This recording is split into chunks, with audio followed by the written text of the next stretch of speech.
আসন্ন জাতীয় নির্বাচনে এনসিপি সহ 12 দলীয় জোট নিয়ে নির্বাচন করছে জামায়াত।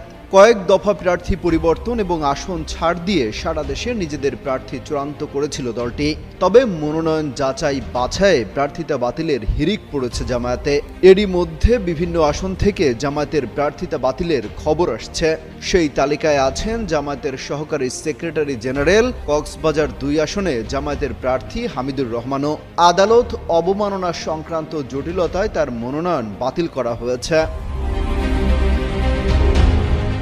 এর মধ্যে ব্যাংক ঋণ সংক্রান্ত জটিলতায় যশোর 2 আসন থেকে জামায়াতে ইসলামের মনোনীত প্রার্থী ডক্টর মোহাম্মদ মোসলে উদ্দিন ফরিদের মনোনয়ন বাতিল করা হয়েছে।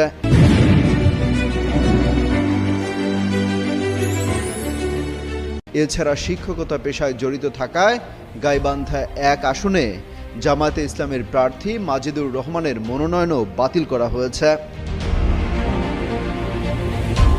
এছাড়াও কুমিল্লা 3 আসনে জামায়াতে ইসলামীর মনোনীত প্রার্থী ইউসুফ হাকিম সোহেলের মনোনয়নপত্র বাতিল করা হয়েছে।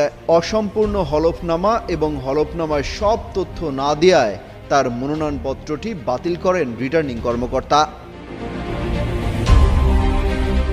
এদিকে কুড়িগ্রাম 3 আসনে বাংলাদেশ জামায়াতে ইসলামীর প্রার্থী মাহবুবুল আলমের মনোনয়ন স্থগিত করা হয়েছে। দ্বৈত নাগরিকত্ব থাকার কারণে নির্বাচন আইন অনুযায়ী তার প্রার্থিতা আপাতত স্থগিতের সিদ্ধান্ত নিয়েছে নির্বাচন কমিশন।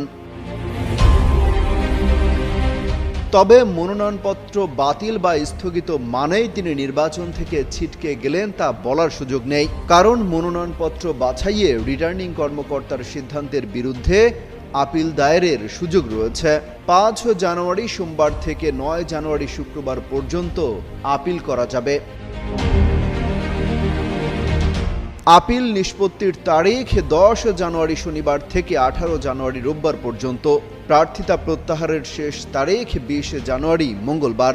প্রতীক বরাদ্দের তারিখ 21 জানুয়ারি বুধবার। আর 12 ফেব্রুয়ারি বৃহস্পতিবার সকাল 7:30 থেকে বিকেল 4:30 পর্যন্ত বিরতিহীনভাবে ভোট গ্রহণ চলবে। একই দিন গণভোট অনুষ্ঠিত হবে। অমিত হাসান রবিন, যুগান্তর নিউজ।